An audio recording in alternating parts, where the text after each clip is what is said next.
Good evening, everyone. Welcome into episode 23 of the Fuzed Relativity podcast. Happy to be here on Saturday night, as always. Chris here, doing pretty good tonight. Happy to be here. What are you, a cop? Question mark. Kirk. You expect my name? Like, what are you, a cop? You asked me what my name is. That's a legit answer. What are you, a cop? Who are you? Who's this guy? My name is none of your business. That's who. So that's who I am this week. But seriously, like I get nervous when cops follow me on Twitter. Okay, they may not like my jokes. Who knows? Sure. I don't either, but can I have a quick ethical? Can I have a quick I want to bounce something off you real quick. Shoot. All right, I live in a condo and I walk my dog, and every once in a while, I'll see the same lady walking her dog. And for the last 6 months, this lady has called my dog the wrong name. And I don't know where my dog's named Shoop, like salt and pepper, make him want to shoot. For some reason, this lady calls her Cinder. And it seems like I'm past the point of no return where I can and who cares, right? What am I to like? I guess, is there an argument for me to correct this lady and stop her from calling her Cinder? Well, first off, Kirk, I feel as though shame on that lady, because Shoop, hey, Stoop, but Cinder, like, that's not even close. And I don't know if there's another dog that I've never met a dog that looks similar that's called Cinder, so I don't think it's so. And I don't know where she came up with that name because I didn't say that. I bet Shoop's not too happy about it. The lady gives her treats. I'm amazed the amount of people walking dogs that have treats because Shoop will stop them and sit there and make them give her food. She's like, I'm a dog. You have dog treats. Clearly, gimme. And they do. It's weird. So this Shoop loves this lady. She doesn't care. She'll be Cinder. All right. Well, that's just got to be her stage name now. Because 6 months in, I think if you were gonna make that, adjustment, you probably should have done that like third day in. So 6 months, you let it go. I think Cinder is just a Shoop stage name. John, do you verify? Because I think I'm kind of past the point of no return. Just a little. Either that, or you just go crazy. You're like, listen here, lady. The dog's name is Shoop. Just snap. I've had enough. You've called my dog the wrong name. That'd be an odd. I hand her like a business card. There, so you remember. Turn it into one business card. I have a lot of free time. Yeah. I think it's stuck there, but it is what it is. Shoop gets treats. She doesn't care. Yeah. Well, John, another nice adjustment to the podcast this week. We had a new starting now screen, or starting soon screen anyway. Really like that. Nice upgrade. How are you doing after that? Oh, my computer's hating me, but that actually wasn't too bad. It was getting that stupid new logo to work that was the pain. Just as an animator, do you get postpartum depression? Like you birthed that animation sequence, so you're exhausted, and then you think it doesn't call enough? No. Okay. Not so much. Not so much. All right, so you didn't cut the. Okay, good to know. Well, I'm real happy with how things are shaking up because you've been kind of on a roll the last couple of weeks. So, keep it up or just ride those coattails. It's whatever you want to do, but the everything's shaping up pretty nicely. You don't tell him he can coast. You give him a subpar compliment to make him want to. All right, I'll really show him. You're really screwing this up. Now he's gonna goof off for the next 3 months. Way to go, Chris. Well, what I don't know. It's already out there, so I can't. I mean, you know who I blame? I blame your mustache most of all, and I don't know why, but it was the mustache's fault. Always is. Yeah. So what are we talking? We got some space. We got some new billionaire space shenanigans happening. Kind of. There was There was a lot to talk about this week. Should be a pretty packed episode. There was some news. We have some SpaceX news. We got some Mars news. There's Well, news. and Kirk's Corner, of course. Don't forget. I mean, don't Yes. forget Well, that. That's like the reason people listen to the show, so we never forget that. Yes, if we found out one thing Americans love is corners. So Yes. Unless you're baby. that you don't put baby in the corner. You know what I mean? What about a toddler? That toddler's got to go in the corner when they do bad. That's where toddlers go. But babies, no.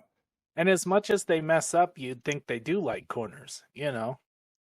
They want to be over there in the corner. Right. It's like sort of baby solitaire. They can't, they're playing a harmonica. If they're in there for 24 hours, they slowly go crazy. Those prison documentaries are crazy. Anywho. Anyway, John, why don't you take it away with some SpaceX news? Because I know that's right on the tip of the tongue there. Yeah, so they're moving fast. I mean, they said at the beginning of, probably not the beginning of the year, it was probably around like March, April, that they wanted to do the orbital test by July.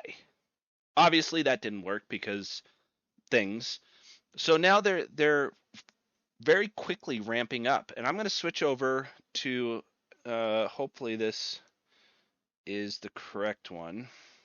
So we're leaving the satellite of love, as I dubbed it. There it is. Go. Wait, we're back. Oh, now we're gone. Okay. So this is the bottom of Starship 20.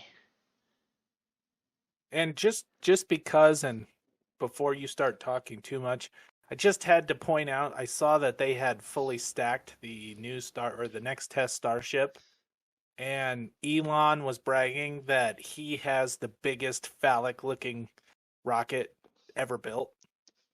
Just throwing it out there. To one up phallicking them? Yeah. He's the biggest space rocket dick. Yeah. But he's not wrong, because this is 18 meters taller than the Saturn V? Not the Starship, the whole rocket. Yeah, I think it said 300 feet tall or something stupid like that. It's 120 meters, so almost. How many people can fit in here? Because I think they had like 20 or something on the last one. Well, they don't know. They don't know. Well, he wanted 100, then it moved to 20, but that just kind of all depends on what performance they get out of it and how they can maximize the space upstairs. So, and there's always that one guy who brings the extra carry-on bag. So, and just to give a sense of scale, this is the bottom of the booster, BN3. So those are where the flames are going to come out of. That's where the explosion happens? Oh, That's wow. 27 engines on the bottom of that. That's a lot of thrust. And it's a massive rocket. So, like Chris was saying, they did stack Starship 20 on top of the booster to get it. Essentially, everyone's speculating that this was just a test fit. There was also some speculation that this was kind of a rush move to force the FAA to hurry up. Because... go ahead. I was just going to say, didn't Elon tweet something that said that he was ready to go up into orbit? Probably. So, yeah, other than a few things like installing the rest of the heat shield and pressure testing and static firing, everything, this Starship is ready to go. Wait, so were you saying that it's the launch is being rushed to sort of piggyback on in succession of the kind of like, hey, we're part of this rocket blast to get more attention? Is that why it's? Oh, no, because no, okay. Elon Musk is so far ahead of the other two, it's not even funny. So this is the fanciest one? Like this is the This is the Mars rocket, Kirk. This is Yeah. the one that he's trying to take to Mars. All the way to. Oh wow. So it's kind of a lot of He's people could see it as this was the answer to Bezos and Branson doing what they did. It's not. I think them putting this and stacking it and getting it ready is to push the FAA because they're currently doing an environmental survey on the launch site itself. And with the fact that they have it stacked and everything's saying, hey, we're good to go, just waiting on you, the speculation is it's going to try and push the FAA into letting the environmental survey out, and then it's a 30-day public comment section or session after the assessment's out. And I think they're just trying to get it to go, hey, we're ready, just waiting on you, which they've done before. Kirk, you can't just like build a 360-foot rocket and then shoot it in the air without getting approval from basically the government. So there's a lot of red tape that they got to cut through to get this thing up in the air. So you're saying Wile E. Coyote didn't know how good he had it, Yeah. essentially. Yeah, Pretty much, yeah. It's different. Things are different nowadays. The HOA is going to complain if you start building a rocket in your front yard. You'll get letters. Well, and this is just my opinion, John, and you can correct me if I'm wrong, but sometimes it kind of feels like it's Elon and SpaceX against the government. Like sometimes it feels the government doesn't want necessarily him to be shooting this rocket up into space. No, I wouldn't go that far. For a lot of reasons, but I wouldn't go that far. Just seems like every time I see a story, it's like FAA hasn't cleared the rocket this yet. Well, that's partially true because they haven't cleared the rocket yet. And it's not so much an issue of are they going to clear it or anything like that. It's they have to get the environmental assessment done and excuse me, they have to that's essentially what's holding them up right now is the environmental assessment. Otherwise, this is good to go. The problem they're having is the old FAA regulations are designed for a space operator or spaceship company that launches a couple rockets a year. And as we've seen, SpaceX is trying to do hundreds a year. So they're worried about a quota? They're like, whoa, you've got too many rockets? Well, it's not just that. It's just the approval process, the red tape to get it to go is designed for companies that have the time to do it. And that's kind of what is causing a lot of issues. And that's why Bezos is being a little picky about and trying to badmouth SpaceX right now. Because they're not even close to having an orbital rocket. Their little New Glenn is, it's nothing compared to what SpaceX has been doing. SpaceX has orbital missions. They have orbital crew missions. Even Starliner is possibly going to be delayed until next year. And that's just for the test flight. SpaceX is trying to get this going and get it going fast. Would you say they're in the highway to the danger zone? Yes. Okay. Is that Kenny Loggins? You throwing out Kenny Loggins right now? I believe that would be Kenny Loggins right now. By the way, if the highway to the danger zone, if it's clogged, sometimes it's easier to take the surface streets. Just no one ever wrote that song. The surface streets to the danger zone eventually. Come on, traffic joke? Nothing? No.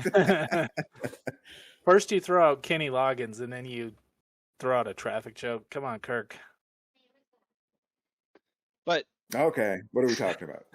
Anyway, so that's kind of why I find it funny because Bezos came out and said that Starship is too complicated for the lunar mission. And from the comments I was reading, it's complicated because it has an elevator.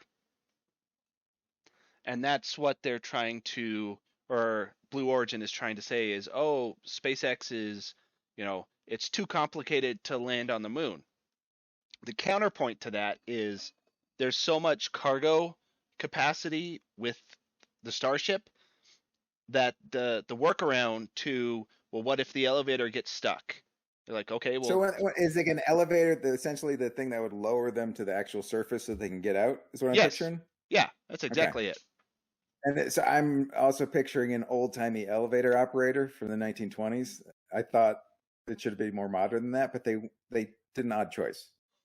Well, Uh, I think it's just petty because I'm pretty sure Bezos just wanted Amazon to be the first deliveries to the moon.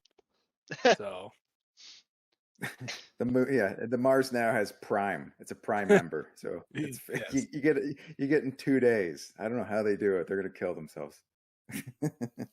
but But no, Bezos. It's funny because he seems like he's acting like a real baby with this, just simply because SpaceX got picked to do the lunar missions. Ever since then, he's been bashing on him. Oh well, you got picked, we didn't. We're gonna have to find a way to screw you over so we get a contract. and it's all petty things and that's the kicker is Starship can take a whole lot of mass to Mars, or not Mars, Moon. And that's part of the reason why NASA picked them, is because they have that operational cargo capacity, whereas Blue Origin and the other one don't. You kind of have to pack and pack tight with, very little wiggle room for error. SpaceX was like, oh, well, if the elevator goes out, we'll just stow a rope ladder. We'll Or, take the stairs. or yeah, well, and that was the thing, is they wanted them to put a super long ladder on it. And it's like, well, there's an elevator, or you could have a rope ladder, or, have the parts to fix the elevator. And that was the thing, was the Starship can carry as much as they want on it without much detriment, because when it lands on the surface, it's going to completely lift off and leave almost nothing behind. Whereas, Blue Origin's design was very reminiscent of the Apollo lunar lander. So wait, this is going to be one of those sort of it'll fly all the way to Mars and sort of do one of those touchdown backwards landing where it like lands standing up. Would it do So that? Kirk, just to clarify, we're talking about them going to the moon. Just Oh, yeah. okay. So the moon. So reverse. So is it doing one of those landings on the moon? Yeah, just like the Falcons land on Earth, it's just going to do the same thing on the moon. And then it can take off when it wants to leave. Yeah. Same way. Okay. And because it's, essentially a whole vehicle in and of itself, it's not leaving behind, the lunar base. It's not trying to rendezvous with something in orbit. It's kind of the enclosed system. Everything's there. I'm sure it'll leave some litter, like like a Subway wrapper or something, just out of force of habit. Flick a cigarette butt out the window on the way out. Yeah, styrofoam coffee cup. All right, let's roll. But it's just, it doesn't make any sense, because SpaceX right now is on the verge of revolutionizing space travel. And once this goes up, if everything is successful and everything does what it needs to do, there could very well be 100 of these launching within the next few years on their way to Mars. And how long will it take them to get? Wait, are we talking about Mars or the moon again? Mars this time. All right. Moon is a side project. Okay, so from blasting like this thing right here, this rocket, when it's going to Mars, like 3 months. Like how it seems like it's going to take a while. 6 months. 6 months. 6 months. Okay, double it. Okay. And But the moon is 3 days, Kirk. All right, that's not that bad. That's like cross country. That's doable. But and that's the big difference is, if you're trying to go up, I mean, I'm sure everyone's seen it was the Apollo 11 movie, right? With Tom Hanks. Yes. No, Yeah, Apollo 13. 13. Yeah. 13, yeah. Yes, those cabins are a little bit spacious, but they're still very tight and cramped. You're trying to fit a bunch of people into, a 9-foot radius spaceship. And the trip to Mars with one of those would be unfeasible. It's just too cramped, nowhere to go, all of that stuff. Even the ISS is a bit on the cramped side for living for a year. Whereas when you have this, you've got what is essentially a small, I mean, apartment complex basically inside of that ship, because it's 27 feet across and 360-ish feet high. well, no, that's the whole rocket. I'm trying to think. Hmm. I think Starship itself is like, well, it's a third, so probably about 100 feet, which means there's about 60 feet, so 6 stories at 27 feet across. Yeah, you can move around in there. I heard just because it's so much more spacious and they don't want them to get soft, they're going to put a pair of 8-year-olds. They're going to send a pair of 8-year-olds up with them just to go, you're not going to have it. You're not out that easy. Scientifically, I don't know how that helps them. I think it's more of a dick move myself.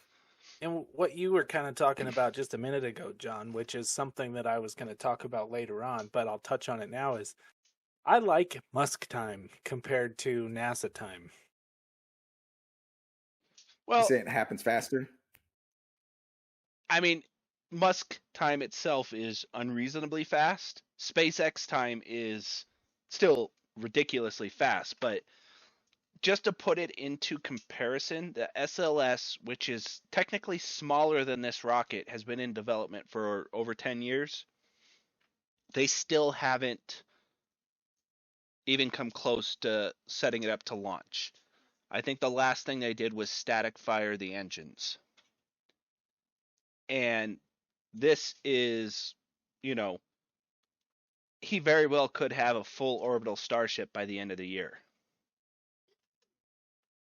Right. And he, essentially, I mean, and it makes sense. The NASA works under government control, kind of. So, funding and the amount of money that people are making off of these contracts and everything just moves a little slower because they want to make sure they get it all 100% right before they launch so that there's at least amount of risk as possible. And the red tape you're talking, exactly what you're talking about. There's just the amount of red tape you got to go through. There's a lot of red tape is what kind of controls NASA, whereas you look at something like SpaceX that's a private company, they could pretty much do and pay for whatever they want, and everything's quite a bit cheaper because they're outsourcing or doing their own work and not having to answer to anybody. So they move like that's some of it. The other big thing with them is they are not taking the traditional space approach of build something that you 100% know is going to work, like Boeing, where they keep finding issues that keep canceling the mission. Their, I guess, just repertoire is build it, test it. If it blows up, learn from it, do it again, and as fast as possible. Look how many times they tried to land this, the rocket before they actually succeeded. They're like, all right, that one blew up. Don't do that again. Well, and technically, all of them did exactly what they were supposed to. They all flipped. They all, attempted to land.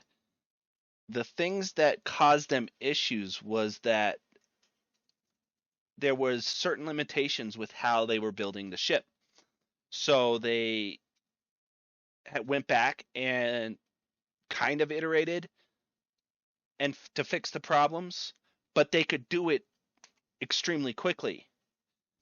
And that's what led them to landing the Starship and then just scrapping the rest and moving on to the first orbital one.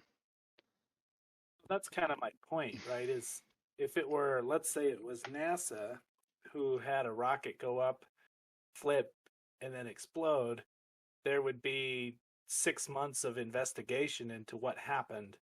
And, there's just a lot more involved with because they're so visual. They have to kind of report everything. Well, yes, but you also don't get the rapid iteration that SpaceX has taken on. And that's part of the problem that they've been having with like the FAA and everything like that is if they find a problem, they immediately go in, fix it, even if it means redesigning some parts. And to the FAA, that's now a different spaceship than the one that flew before them.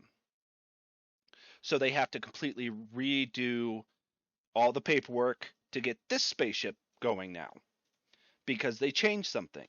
They had the same issue with the Falcons. Like if they didn't have that regulatory limitation, they would have just kept upgrading and updating the Falcons as they went.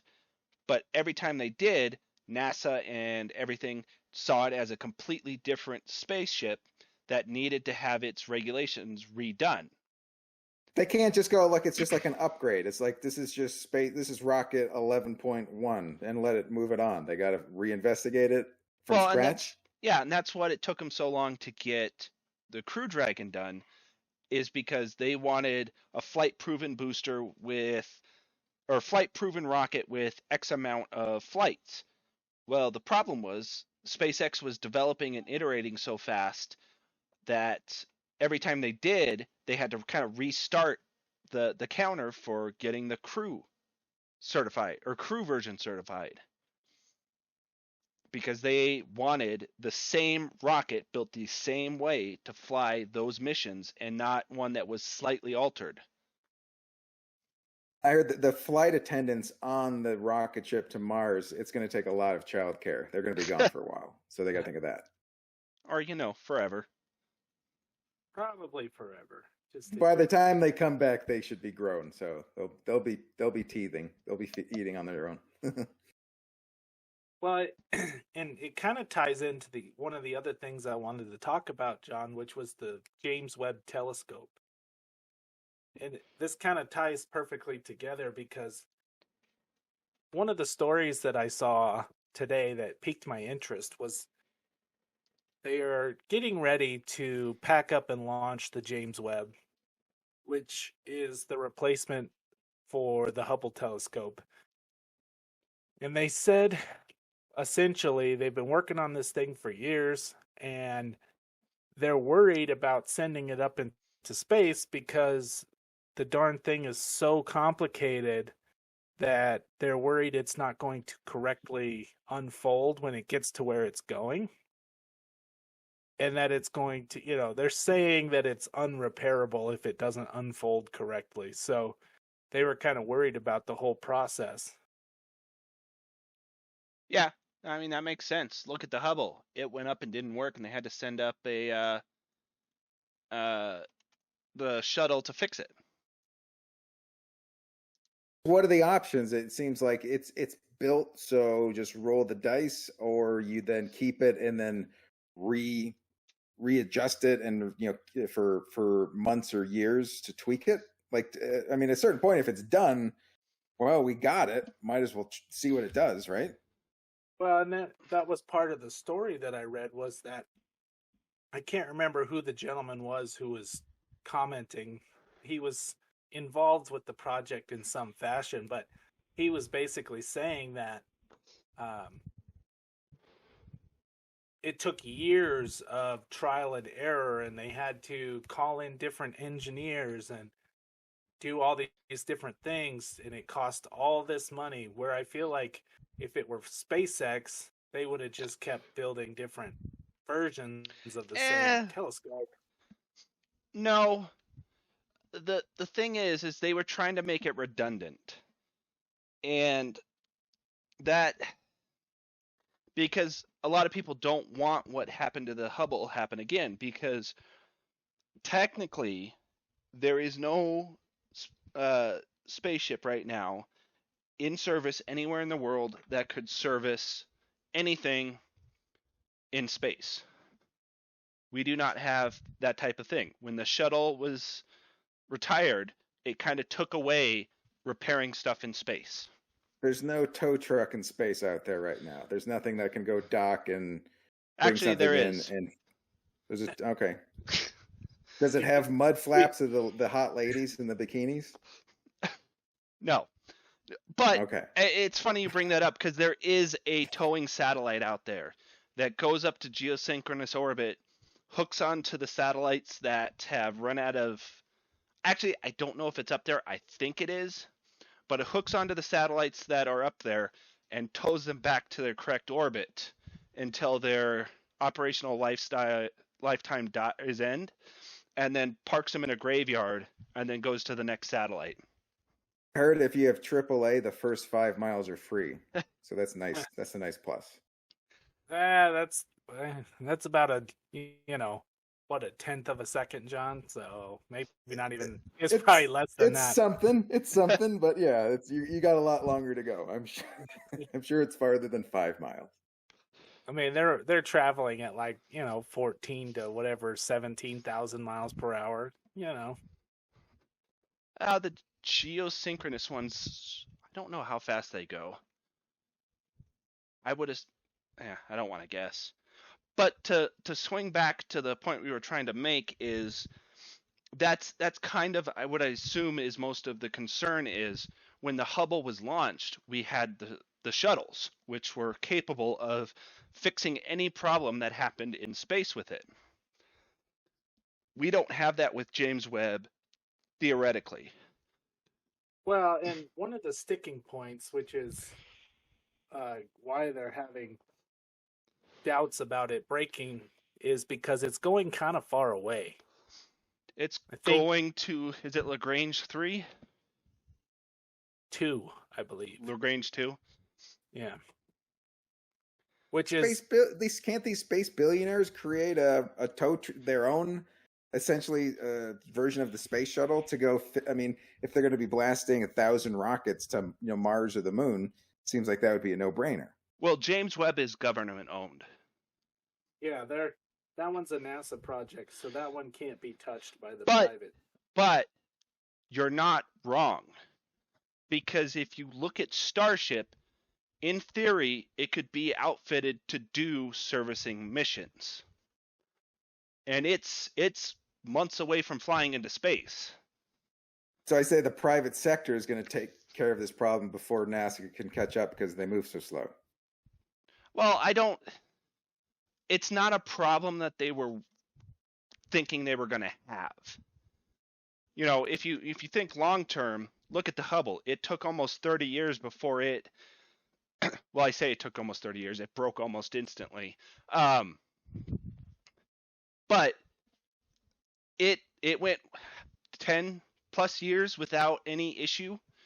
I'm assuming NASA was hoping that by the time they had issues with the James Webb, there would be something to go up and service it. And James sounds like a bank. It sounds like a boring Hubble is a much better name. But yeah, anyway. Well, I kind of hope eventually SpaceX does get a contract to go fix and outfit their ships to fix things, because that would stick in Bezos's craw a little bit. You want my opinion? Bezos isn't going to have an orbital rocket for another 5 years. Easy. By then, SpaceX is going to be launching ships to Mars, and Bezos is going to be trying to get off the planet. Well, especially because I'm pretty sure that the price tag on the suborbital flights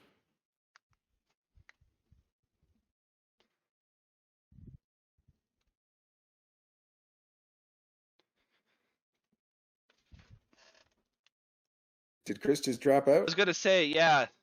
I was kind of waiting there for a second. I think I did, because I only caught half of what you just said, and I was kind of talking and then didn't hear anything except for it was the smartest thing you ever said, and we missed it.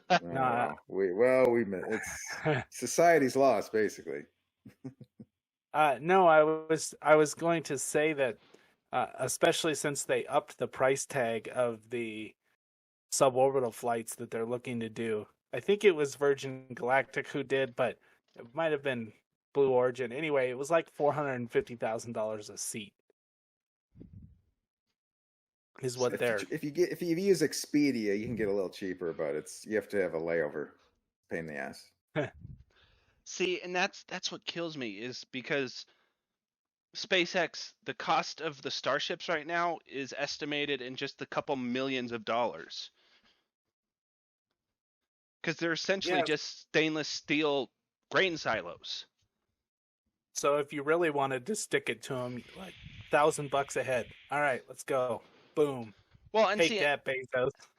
And I think that's exactly what's going to happen. I know we've drifted off topic again, but like we've talked about before, if Starship is cleared to do suborbital transatlantic or Pacific flights, it could very well cost just $1,000 to go from Texas to Hawaii in 40 minutes. Yep, we talked about that last week or the week before. We kind of jumped in on that, and I think you're right. I mean, essentially. But we'll see. That may not be on their glimpse of radar for what they're looking to do. But, I mean, it is, kind of, because he does want that. He wants it to be kind of the next evolution of flight. Because if you could, granted, it's not going to be massive like a 747 see, I stuck in 747. They have 87s, don't they? It's not going to be one of those big jumbo jets that can, cram people in. But if you could get from Texas to Australia in 40 minutes, what's the downside of that? Sure, it might take a couple hours. No in-flight meal. Yeah, it might take a couple hours before the flight and a couple hours after the flight to, get everything in and out. But that's still going to be monumentally shorter than I don't even know how long it is. I'm assuming it's like a 12-hour flight to Australia. I flew to Australia. It was about 13 and a half. It's long. So, 40 minutes would be much better because Australia and New Zealand are fun. But you're only going to see like half the movie. That's I mean, no fun. I watched 2 movies, ate twice, and then had 2 beers, and I still had 12 hours to go. I was like, God damn it! Like this is taking so long. But I mean, the movie was an hour and a half, and yet it only took me 10 minutes. Yeah, I stayed on the plane until I finished the movie. They're like, "Sir, you have to go." I'm like, wait, it's almost over. Hold on. I'm emotionally invested. But I mean, that's the thing is, even if you have to, even if it's 3 hours that you have to show up early and then get on the Starship and then wait and then, the flight's 40 minutes, that flight is going to be exhilarating as hell because not only are you going to get probably about 20, 30 minutes of weightlessness, you're also going to be, going up into space and then coming back down. And you only get a crying baby for 40 minutes, so it's less crying baby. Yeah, but when you get into weightlessness, that's going to be the moment everybody opens their peanuts, and then there's just going to be peanuts everywhere. You say it like it's a bad thing. So what's free peanuts? That's not a downside. Well, I stand corrected. All right, good. I'm glad I talked you off that ledge. Well, John, I have 2 more things on kind of actually. Everything's tying together very well this evening. And I'm going to jump over to the stupidest epiphany that I had. I think it was last night or this morning. This is so dumb, but I want to throw it out there. I came up with a solution for Europa, the ice moon. Okay. What's the problem with Europa, the ice moon? So Europa and Ganymede, the 2 moons of Jupiter, have they say have an interior ocean that's covered with ice that contains more water than all the water on Earth. And water is one of the building blocks to life, right? So here's my thought.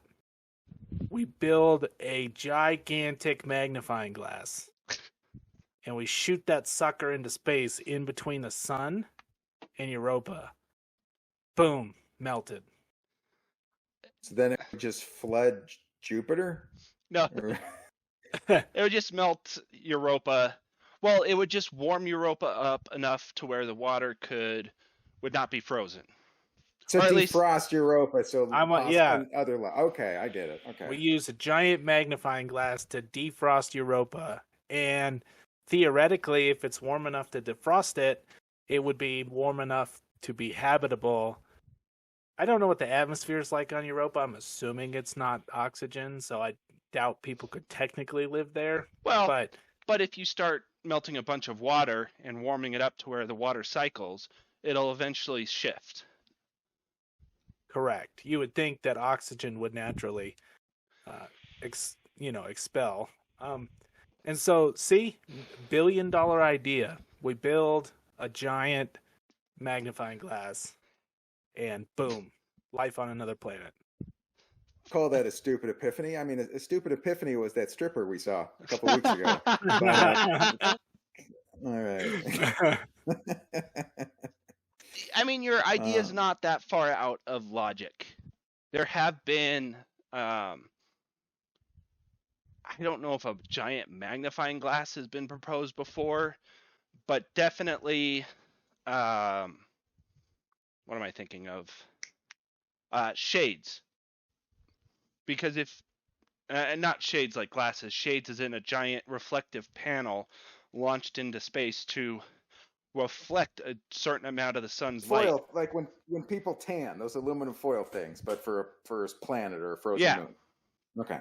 Because that's one of the things that have been suggested to start cooling down the Earth. Because theoretically, yes, you would need somewhat of a massive sail, but it's the old thumb trick. The farther you hold your thumb out, or the farther an object is, the more of your thumb can cover it up. Right. So you put the reflector far enough out and between the Earth and the sun, and you can shield a decent amount of energy that's getting to Earth. I would assume the similar is true with a giant magnifying glass pointed at Europa.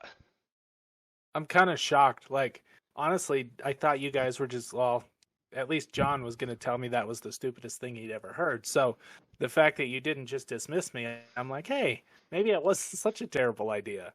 No, because a stupider idea was, how about we build a sauna, a steam room around it, and then we melt it that way. Come on.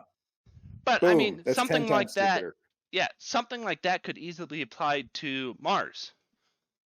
Point some at the caps, melt the water, release the oxygen into the atmosphere. I mean, you would need a lot more ice from asteroids and the like, but it could be done. Better than the idea of, sending a couple thousand nukes and nuking the place. Yeah, that's not a good idea. But yeah, let's put that option B. We'll try that last. We'll nuke it at the end. Don't start with the nuking. Well, that was, for a little bit, a small amount of time, that was the leading way to terraform Mars, was to nuke the shit out of the ice caps and let the water kind of circulate the planet. Albeit, heavily radiated, but still water. The poisonous killer water. yeah. Here you go, Mars. There you go. Here's water that'll kill you. Well, you're welcome. Well, hopefully when Neil deGrasse Tyson is listening this week, he will forward my magnifying glass in space to the right people, and things will do as they need to. I think he'll probably pretend that it was his idea, but you may not get credit for it, but you should still feel like an accomplishment that you came up with the idea. Hey, I got it on video and audio, so technically it's mine. Copyright. TM. Yeah. Right, so hands off Neil deGrasse Tyson, who's not. Well, I have nowhere near the means, brains, or resources to make this happen, but let's do it. And it's funny, you had an epiphany. I also had one this week. And it kind of led into my topic I kind of wanted to talk about. And that is, I believe we're only one technology off from most people not being able to work anymore. I mean, like like a generation, like you mean like No. like 10 One years? technology. Just one. From people not being able to work or not having to work? Not having the ability to work. Technology will take their jobs, so there's nothing for them to do. You know, automation right now, sure, that's a big risk, and that's going to slowly, eventually, you know, erode the job market. But there's one that would instantly cripple everything economically. And it is far-fetched, don't get me wrong, but it has its bases in Star Trek. Can you guess what it is? Klingons. Pointy ears. The Vulcan death grip. What do we got? What do you got? The replicator, the food. You know, we talk a lot about 3D printing and the like, and if you were to break it down, the food replication that happens in Star Trek is theoretically possible. And I only say theoretically because I have no idea. I never went to school for science like this. You know, I'm not a physicist or anything like that. But the food replicator is essentially a machine that created food, you know, well, in an instant. Now, it wouldn't necessarily be like that in the real world, but we're already getting close to that with, you know, like 3D printed meat and the like. If our technology gets to the point where we can do atomic atoms and arrange them in the precise way to form, you know, everything, the complex. I'm spacing on the word. Molecules, that's it. The companies that make meat and make food now it's like big oil or big tech or something. And I see them having so much money to throw up regulations where I don't see 3D printing food taking over normal means anytime soon. Well, I'm not disagreeing with you. But my point was, if this technology were to be invented, even at a or even if at a very limited or reduced function, it would balloon to the point where if all you needed to feed yourself was, you know, a couple buckets of chemicals a week, almost all traditional jobs would be gone. No restaurants, no supermarkets, you know, no farming, no pastures, none of that. It wouldn't be needed. Now, obviously, this would be like years and years and years down the line, but I mean, that was the thought I had, is that there's one technology that would end it all, or, you know, end most work, it would be that. Chris, you were groaning. What were you grunting about? I don't like the concept because I don't know how feasible that is, but in that respect, it would probably be pretty devastating to a lot of things if food were that readily available, where you could hit a button and have a steak. But I mean, can't argue that it's not quickly moving that way, because you were even talking about it a few weeks ago with the 3D printed meat. No, I see where you're going. I just don't necessarily like where you're going with it, because you would lose something of that caliber of technology if what you're describing existed. You would lose a lot of industry. People would become essentially, okay, well, I don't have to work as hard to get my food, so then I don't have to work as hard to maintain my lifestyle. That would be terrible. It would be such And you, well, you're missing out on the culture, like family food or the holidays. Like if you just hit a button and it comes out, like there's no like preparing old family recipes or barbecuing on holidays, or I think it would be like without music if you're just eating the same Well, I'm not saying. plasticky food, which you still have to buy. Well, and my thought was we're not going to get to the Star Trek level of you hit a button and out pops an Earl Grey tea. You're not going to get that level of complexity. What you would get would be, hitting a button, getting a steak, hitting a button, getting, some tea leaves or something, something to that effect where it can reproduce the structural elements of of the basic plant or whatever. You'd still have to cook and all of that, but you wouldn't necessarily have a refrigerator full of food. That's a different ball game, though, because what it boils down when you were discussing that is my brain goes to time. How long would it take to 3D, not 3D print necessarily, but let's say I want to have a cup of tea. How long are those tea leaves going to take to pop out of this thing? And see, that's why my point wasn't, this is a critical limiting factor. It was a hypothetical of the worst technology that would, if it became available tomorrow, what would happen? Well, I agree. I think that something of that nature would probably most definitely kill the industries, and it would be devastating in a sense. Now you're going to have people rebelling against that technology, but you're also going to have a lot of people very accepting of that technology. And so that would be a huge game changer for a lot of how we live, for sure. And that was just the epiphany I had, because I was just kind of thinking of, the whole automation and losing jobs and all of that stuff. What would be the worst one? And I think that is the one technology that will make or break society, in my opinion.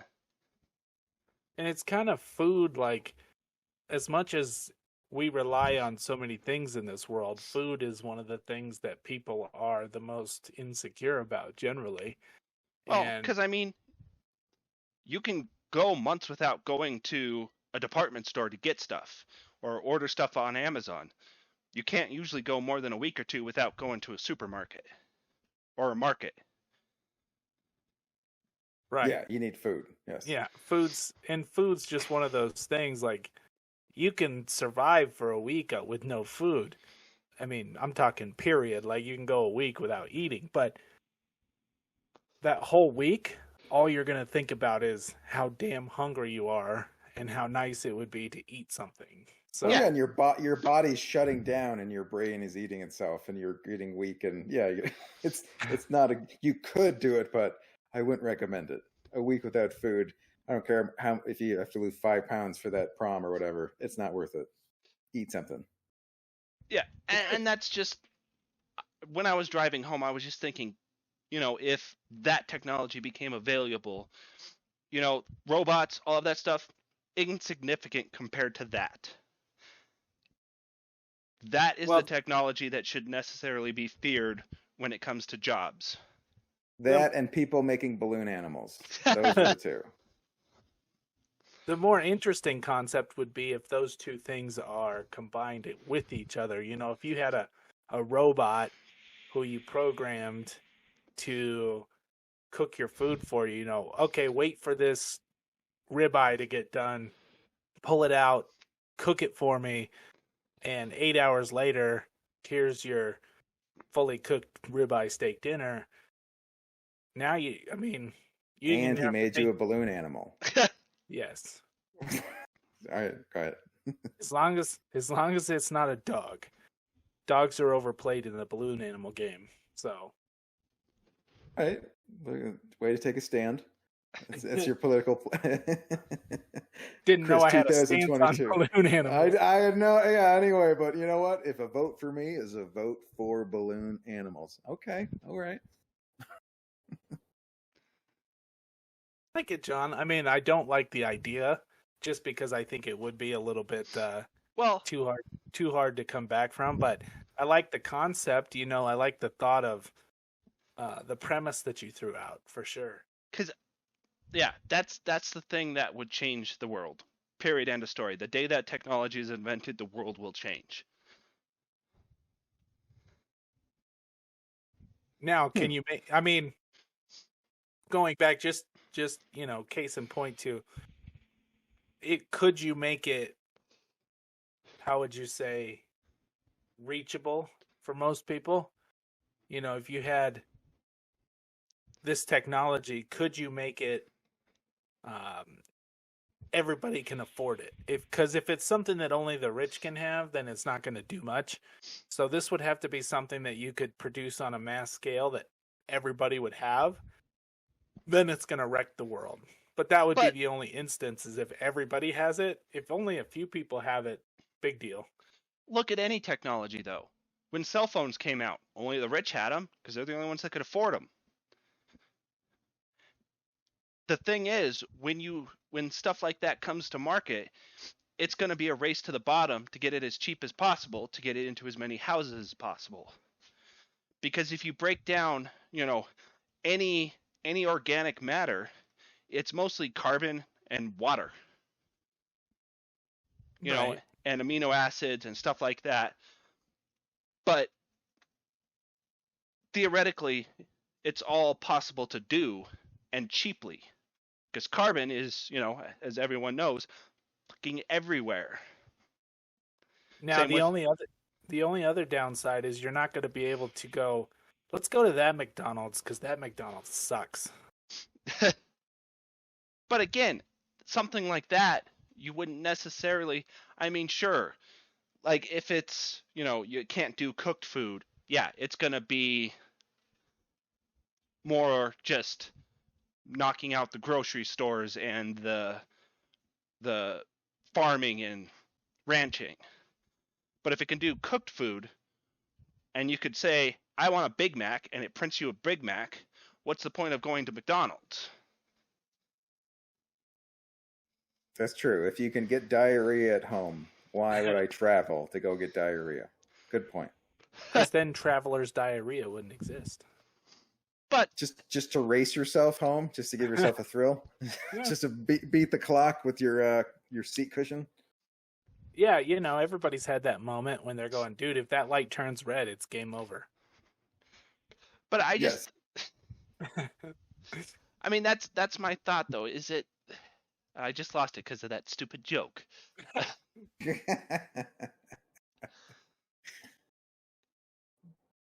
When you're sliding But- into first and you feel something burst, diarrhea. Diarrhea. Come on, everybody. When you're sliding in the second and you can't wait another second, diarrhea. Sliding into third and you feel a big wet turd, diarrhea. You gotta finish it. All When you're right. sliding into That- home and you feel some foam. All right, That's- diarrhea. That's good. No, but on the flip Gotta side, this could also be amazing technology because I'm sure both of you have had, a meal that you will always remember. And granted, if you were able to have it every day, it would quickly lose its, muster. But So the ability to clone your favorite meal. well, it would Essentially. be if something like this were to come out, it would quickly become the race to the best tasting food. Because it would be essentially just a program the computer would run. Right, best tasting. The thing with fast food, isn't it just salt and fat? I mean, that's essentially what people like. So it's just going to be computers printing out salt and fat as much as it can shove into us, so we're addicted to it. But my point is you would be able to have meals that are that you can replicate every single time, because it's nothing more than a program or a string of numbers that the computer's reading to tell it what to do. So every time you hit I want a Wagyu steak, it would print the exact same Wagyu steak. So you would know, hey, this is I know exactly what I'm getting. See, this seems like this is giving every engineer a boner, and every artistic person is screaming no. and the cooking shows would cease to exist, and that would Right. be... The cooking shows you hit this button and then you wait. And the other cooking show, you hit this button and then you wait. Ooh, see, bam. and you say this, but I don't even think that would happen, because you open up a door for more possibility. Because if you could have, completely 100% ethically harvested meat that was synthesized from, the machine, you could have completely exotic stuff, and you could have people trying ingredients that are so foreign and rare, or just,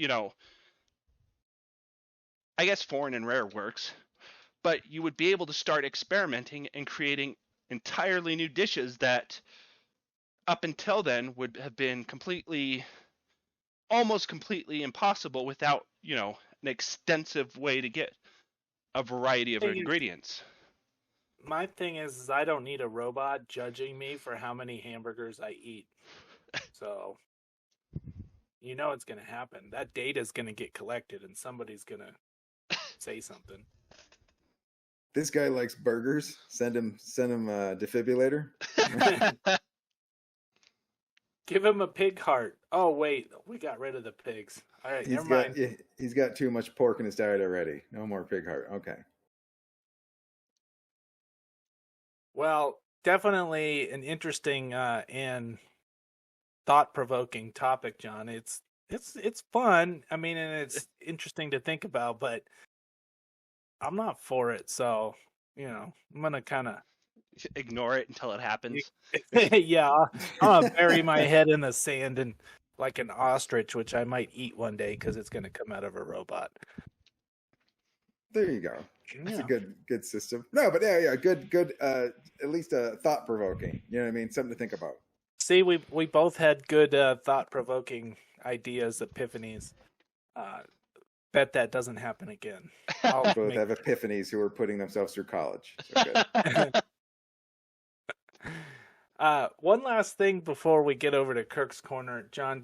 I know you guys did see the story about the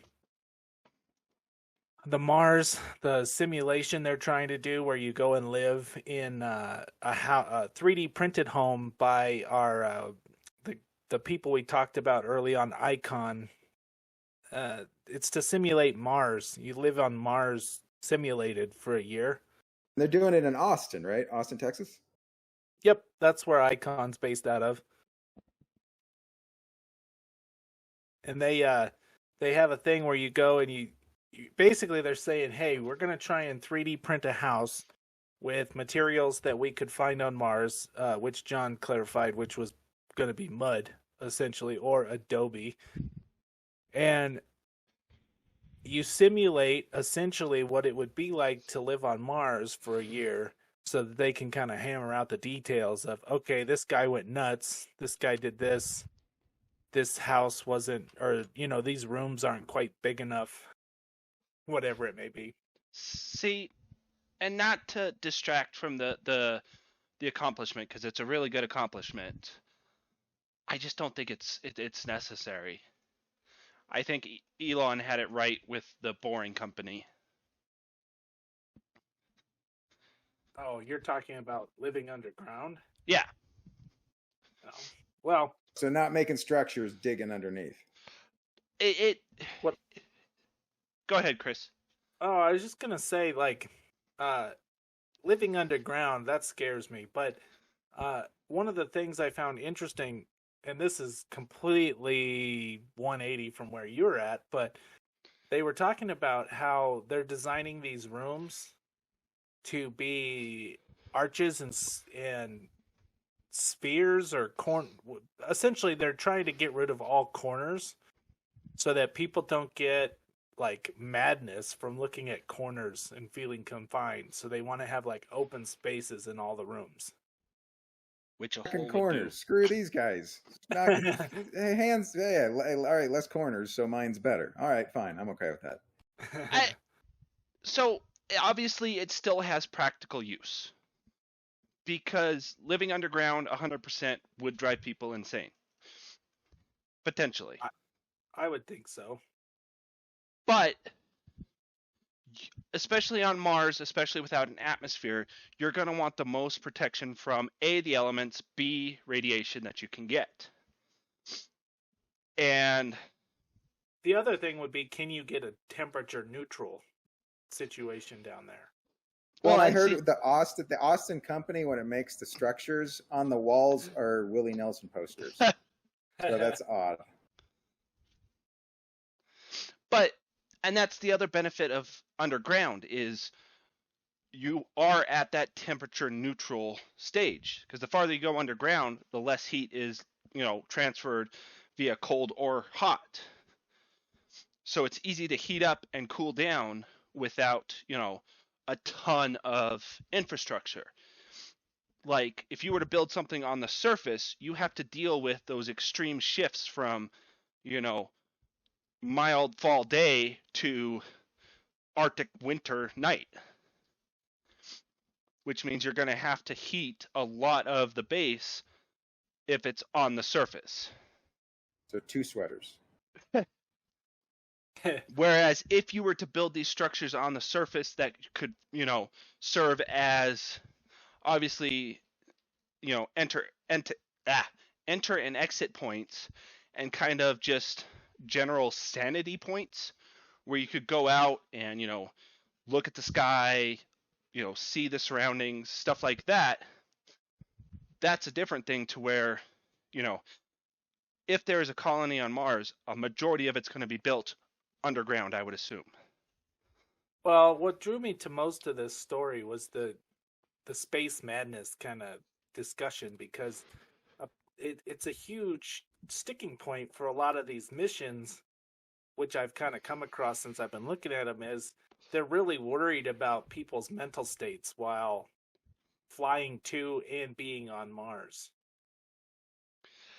Yeah, I could see that. I mean, it's kind of a moot point since it's comedy, but look at Rocket Man, the movie. Your Honor, I'd like to cite Rocket Man with Harlan Williams. But I mean, it's funny. It's great. But I see where you're going, because yes, he was awake for 6 months where nobody else was, and he was starting to go crazy. Well, I get it. He was crazy to begin with, and I think that was kind of the point. That was why he did so well. But the boredom definitely would get to you, especially if you're cramped in this little spaceship. Granted, the starship's big, and you have some room to move around, but it's not going to be like living at home. So things are going to be a little more claustrophobic, and a month in, you're going to be going, "Are we there yet? Are we there yet?" I could see it the exact opposite though, because and I forgot to bring up this point earlier, but I was reading that they're actually going to offer loans for the people that want to go to Mars. The condition being that once you get to Mars, you help build the colony. And I could foresee, a good portion of the trip out there being, A, training, well, a lot of training, and B, recreation. Because that's going to be a different stage in humanity, because as of right now, we have astronauts up in space and everything, but they're all professional.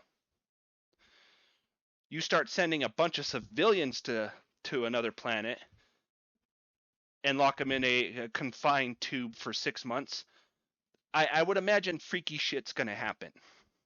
People can't even handle 4 hours in a plane when someone tells them wear a mask. So, yeah, 3 months of don't open that oxygen tank switch. No, I'll do it. Yeah, people. Well, oh, I'm assuming they're gonna vet at least a good majority of the applicants out. give them like a Because- psych test. Just yeah. You're not gonna go batshit. You're not gonna solitary confinement and go batty. Well, I would assume that's probably going to be part of the assessment. Is once they get to the top, X amount of people that they want to take into space, part of it is going to be an isolation test. $450,000 is only the best of the best, so none of us are going. Essentially, that's what I'm understanding. I don't know. I could probably handle myself. I would probably be on cloud 9 if I, didn't have to interact with too many people and You'd at have to least go have my outside. computer. You'd have to go outside. So I don't know. And the sun's rays, radiation's even it's worse up there. You're gonna burn. Yeah, You're talking to someone whose job is radiation. So okay, so you know. Do you have any special power? Do you have any special powers yet? Cancer. I'm Yeah, kidding. all right. Well, Oh, way to bring it down, John. But On that note, no, that's it. No. Yeah, we're getting to that point. Let's switch over to wait, Kirk's corner. cancer is the lead-in. Thank you. I appreciate that. Now it's time for some comedy. I'm saying let's lighten things up. Let's see what Kirk's got. All right, let's take a look around. Before we do, let's take a quick look to see what is different. I see on the table. What is that on the? It looks like is that a flask? What is that? In my defense, I was trying to make an MRE and was running short on time, so I gave up. An MRE? Yes. See, I don't know what that is, so you could tell me that's an MRE. I believe you. It's a military meals ready to eat. Yeah. Oh, like rations. Okay. Yes. Yeah. It fits in with the rest of the theme to this week. Got it. Okay. So I see a sunset with mountains. That's kind of cool. I see a goose with an axe. Screw that guy. Yeah, it looks like a hatchet. Like he's gonna go. This is a goose that's going camping. Always got to have a hatchet when you're camping. There's a reason you can see the horrific mountains. I'm trying to see what that is in the back, but I don't. It's too small. I can't tell. Is it a gas pump?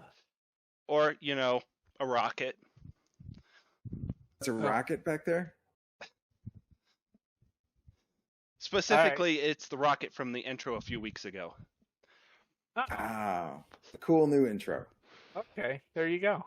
I could see it, kind of, now that you pointed out, but... All right. Well, now I have an MRE instead of a glass of water, which I asked for the first episode. So we're still 23 weeks ago. Okay. Well, for Kirk Corner, I thought I would talk about the Olympics. Have you guys watched any of the Olympics? Not really. No. Not really. I watched a little bit. I think there's a couple new sport. I saw skateboarding is now an Olympic sport, and they had rock climbing. So those are just the big ones, but would you guys like to hear some of the lesser known new Olympic events? They're not getting the coverage, but they're still there. You guys interested? Yeah, I'm assuming like an ESPN 8 to Ocho situation. Well, yeah, it's just the one there, there's just there's only so much time. So they're only, they're covering volleyball, they're covering basketball, but these are the ones slipping through the cracks. Like this is a new one. They have speed texting. That one is, love drug testing for that one. Or they have synchronized water sliding, which it's awesome, but I still don't get it. And then they had competitive dog rescuing, because everybody, especially if you're in Colorado. If you talk to anybody in Colorado, they're like, my dog's a rescue. What kind? He's a mix of a lot of stuff. He's a dog. Nobody knows what their dog is in Colorado. All right. Anyway.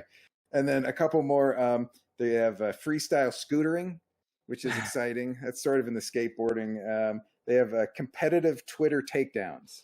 That gets nasty. That gets very hashtaggy and mean. And then the last one is the last Olympic event. They have helicopter parenting. where literally like parents compete to enroll their child in college without them doing anything, and whoever does that first wins a gold. So those are the new ones you guys don't know about. But here's the thing: they have so many new ones. There's only so much space. You have to jettison old ones. So would you guys? Here's a couple. Here's 6 or 7 events that they got rid of. You guys like to hear these? Go for it. All right. So one they got rid of was rotary phone speed dialing. That was its time has passed. They don't need that anymore. And they got rid of the event of tearing phone books in half because no one could find phone book anymore. So they couldn't. That's they couldn't more do true that. than not. Oh yeah, good luck. They're like everyone showed up and they were chalked up and then nothing. So they tossed it out. Next one, this one is gone. You will no longer see the MC hammer toss. That one, it was not too legit to quit. Okay. The next event, another one. The event was paying a lot for this muffler. No more. They decided nobody gets that reference anymore. So they no more of that event. And they also got rid of the javelina throw. I think that was just more of a typo. The PETA people didn't like it. The javelinas were mean and hurting the people throwing them. It was just a no-win situation. So no more of the javelina throw. And then the last one, the event they decided to cut is the let your dog poop on a lawn and 50-yard dash. They said no more of that. You have to clean up your dog poop. So there's my Olympic update for you guys. Any questions? Kirk, all I have to say is the javelina toss might be one of my favorite jokes you've ever come up with. Chris needs to put it on a shirt. I think just the mental picture. Yeah, that's a cartoon right there. Because you know it's squealing like and it's just mad. Dude, Tiffany is totally making you a javelina toss shirt. Awesome. I will wear that proudly and get shot down for dates. Well, that's a pre-existing condition, so that's true. I can't really blame it. Like, is that a alligator Izod shirt? No, it's a javelina getting thrown. I'm gonna go over here. Okay, I understand. I'm still laughing about it, Kirk. That was funny.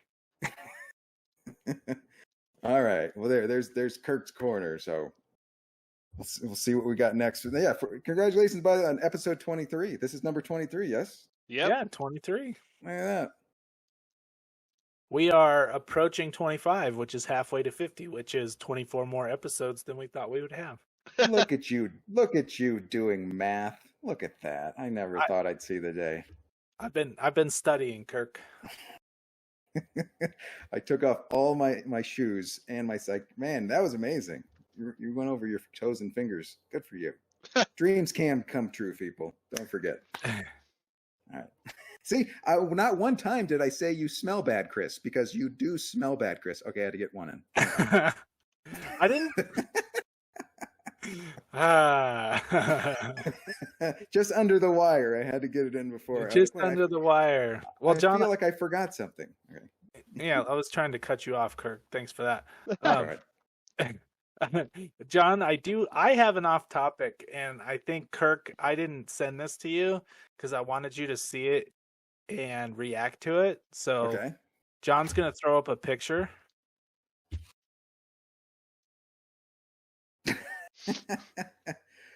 Dude, that can't be those fish. That fish is those real teeth. That looks like it's got dentures. Yeah, that's a real fish. It's called a sheep's head fish. And this particular one was caught off of North Carolina, like the coast of North Carolina. And it just got kind of viral because, well, it's got human teeth. And it's got nice teeth, too. Like, it looks like it flosses, which I don't know how it does. How does a fish floss? That's no way. Algae. Seaweed. All right, algae. Okay. Yeah. But, yeah, this is a real fish. And possibly, like, could you imagine if you were, like, swimming in, Cherry Creek or something, and you came across that thing? Yeah, that would freak me out. I mean, just a fish. It seems like that could break skin. If that bit you, that could make you bleed. Yeah. I It looks like Bill Engvall's Dorkfish. That's what it reminds me of too. yeah. Well, yeah. It kind of looks like a donkey to me. A little bit. If you know, and but seriously, like I guess they have teeth like that because they live off of like shellfish and anything they eat a lot of crunchy stuff, which is why they have human shaped teeth so that they can really get through those things. But yeah, what a creepy little creation that was. So that was my off topic. I just wanted Kirk to see that real time so he could react to it. Oh yeah, creepy. It's nice teeth though. It looks like it had braces. Nice little orthodontry down in the ocean. Huh. Yeah. So anyway, I don't know if you guys have any other off topics. I figured we are approaching the half-hour mark. Well, hour and a half if we're keeping track. But good show. Kirk, did you have an off topic before I cut you off? A quick one. Basically, it was treasure hunters found in a lake in Canada. They found whiskey bottles that were sunk in 1964. And so if you're searching for alcohol for 60 years, I think you're an alcoholic. I just say that. And it was in Canada, and the lake was Otter Lake, and they knew that was where the whiskey was bottles were because it had the highest number of otter fistfights and unwanted pregnancies. So that's how they knew that's where. Sure. Seems legit. Okay, so that was it. I had two otter jokes. I'm done. Tough to top Pavlina, man. Just like we should have probably mic dropped at that point for the show. Just That's true. You already said we should have ended it there and ended on a good note. But you know what? We like to leave kind of on a it was all right. We want you, see if we can redeem ourselves next week. There you go. We'll try to end on an up note. That'll be the goal for episode 24. 24. That's where we're at. Wow, once again, doing math. Look at that. Well, all right. Well, let's close her out, right? Let's wrap her up. let's wrap her up. Put a little bow on it. So, everybody, thanks for listening. We do have some new channels on YouTube. Not really new, but we've kind of highlighted them a little bit. We have Fuzed Fiction, which is Oh, sorry. I was going to say Fuzed Fiction is the channel where I'm going to do my gaming instead of polluting the main channel with a bunch of Let's Plays of me playing games badly. I figured I'd put them back on my channel where, I played games badly back then. Yeah, hey, it got me on Luck Be a Landlord, so it kind of worked. And then also we have Fuse Crafts, which is a collab between John and his wife doing different pretty awesome crafts and just some things to watch to kind of get inspired to do some different stuff. I liked it. I watched one today that was like acrylic popsicles. Oh, yes. It was real interesting stuff. I enjoyed it. And that was a fun experiment. So anybody who does want to check that out, subscriptions, always nice. And hopefully we'll be adding some more content to those soon. I'm actually hoping to do a little cross promotion with the FuseCraft channel. So that was just a little update on what some of the stuff we got going on. And as always, thanks everybody for listening. And Kirk, any last words? No. Okay. we all right, Kirk, we got a last word. For me, Kirk, and John, have a good evening. John, you can have the last word tonight. All right, have a good one.